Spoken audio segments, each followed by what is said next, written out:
Hey, welcome to the show. Today is January 2nd, 2018. First thing I want to say is welcome to the New Year's.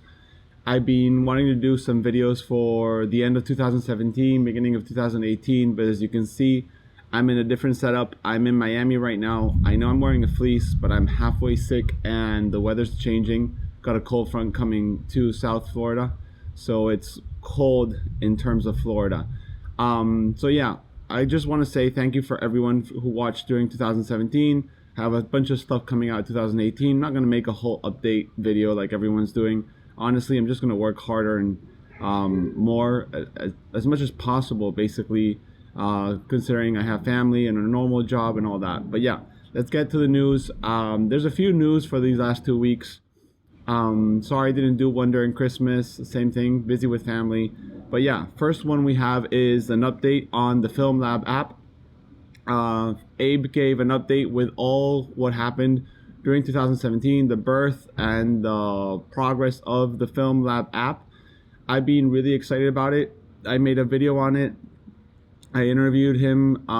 I've used it in my workshops. I wish it was finished. It's a really easy way to show students, or when you're a little fast to see results, you can just use your phone, scan.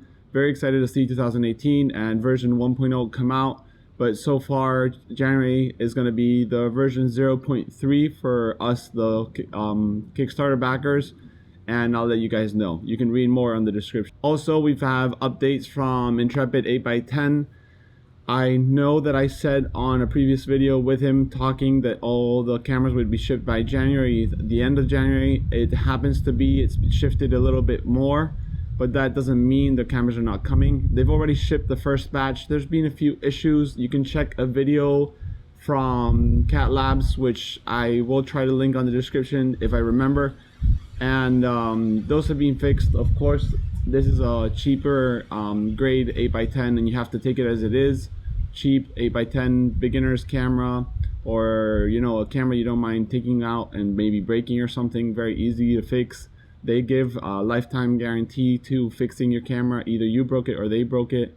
So yeah, there's an update for that. So a lot of people are angry about it, but still it's an update, and I'm glad to report to you guys about it. Also, this I wanted to roll out last week. This week it's sadly out of it's sold out, but MS Optics has rolled out with a new 28 Apoqualia lens. I was tempted to get it, but waited a little bit as I did some purchases during Christmas. But yeah, if you like the 28mm from MS Optics, super small footprint and a highly quality made and handcrafted. So if you're into that, you can check out, I left the link to Japan Camera Hunter's Instagram post, and you can check it with him if he still has some in stock. Also from Japan Camera Hunter's website, I saw a project called Omicron, or the camera's going to be called Oxygen, and this is made by Oscar Oweson from Switzerland, if I'm not wrong. And it's a panoramic camera made with a Copal lens and reassembled lenses from, I think it's in larger lenses. He's using a 50 2.8, and it's still not a product that will be available to purchase, but he is planning on coming out with an open source camera. So for those that can't afford an Xpan nowadays, it's a good option to check it out. Also on the sad news, and I made this on the top 10 2017 news, but I'll put it on the news this year. New 55 has ended regular film production. We all know during their last Kickstarter, their supply of pods got cut off. So they've been rolling out film till they ran out of pods. They are not quitting, as Bob said. Basically, they're putting all that information they've learned and all that resources and patents in a box and putting it to a side till they have a bigger investor.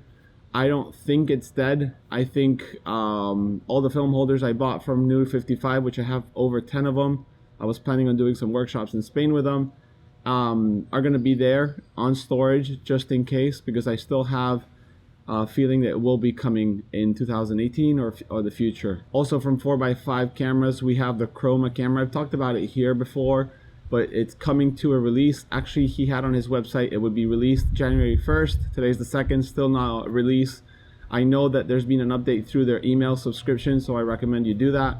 they have been posting that the laser cutting machines have been moved from one place to another at his supply company, and they will be rolling out through January 2018. So if you're into an affordable build it yourself 4x5 camera, you want to check it out. Also, a new Kickstarter coming mid-January is going to be the Hamm Box Camera. As I've said before, this is a box camera, kind of like a brownie. It's going to have a lens that you're going to be able to focus. It's going to be one shutter speed and different apertures. So there's some news. Also, I'll put their link to their website, and you will want to follow their Instagram and such. But I've heard the Kickstarter will launch January 20th, and it will be coming out at a big sales price of $79.99, which is a pretty affordable box camera just to play around with. Or if you want to take it more seriously and have a specific model, they're going to come out with some nicer finishes for a higher price. Also, news from Germany, we have Adox came out with a Snap On basically gelatin filter. They started out with an orange one, which is kind of works to counterbalance the cinestill film for daylight.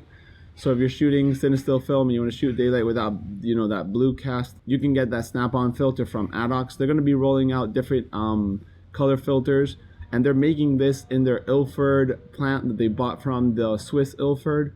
So you might want to check it out just in case, you know, there's a filter size you can't get, or you don't want to screw in, or your lens has a bump and you can't screw it, because these Snap-ons will work on pretty much every lens. Also from Adox, we have an update on their factory that they're building, and their roof is basically being put on. I think this is not a major upgrade or news, but still I think it's exciting to see that Adox is rolling out with a new factory in 2018, 2017. Also, we have SP445. These guys have come out with an affordable tank for large format sheet. They had a 4x5 that was successful. They tried an 8x10 and a 5x7, hasn't happened. But now they have a 4x5 drying rack, which is very useful for not only rocking it on, setting it on that rack to not flip it down.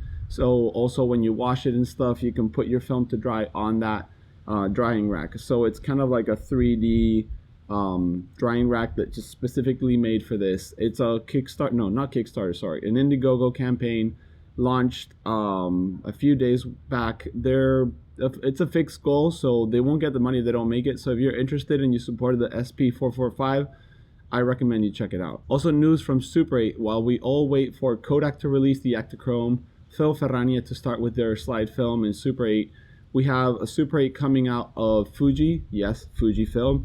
It's Provia 100D. So daylight balanced 100 ISO speed in Super 8. This is coming custom cut from Japan. I linked a website that's Spanish. It's a blog about Super 8, very popular blog here in Spain. I'm in Miami, but I'm from Spain. And you might want to check out, there's that Provia 100D in Super 8, so you can start filming and then you can project on the wall, which is the whole beauty of Super 8. So be fast. The first 1,000 rolls flew. They made a second batch of 1,000 rolls that flew again. This is the third, I think, batch. It's not that expensive. I think you get like 5 cans or 5 cartridges of Super 8 for like, I don't know if it's 50, it's 21,000 yens. I'm terrible at conversion. But yeah, you want to have that Super 8 chrome look. You can buy it from Provia, and it's not Fujifilm making it, like the whole product, but they are Fujifilm film. So yeah, that's all for now. As always, if you have any news or anything, hit me up to my email below. See you in the next one.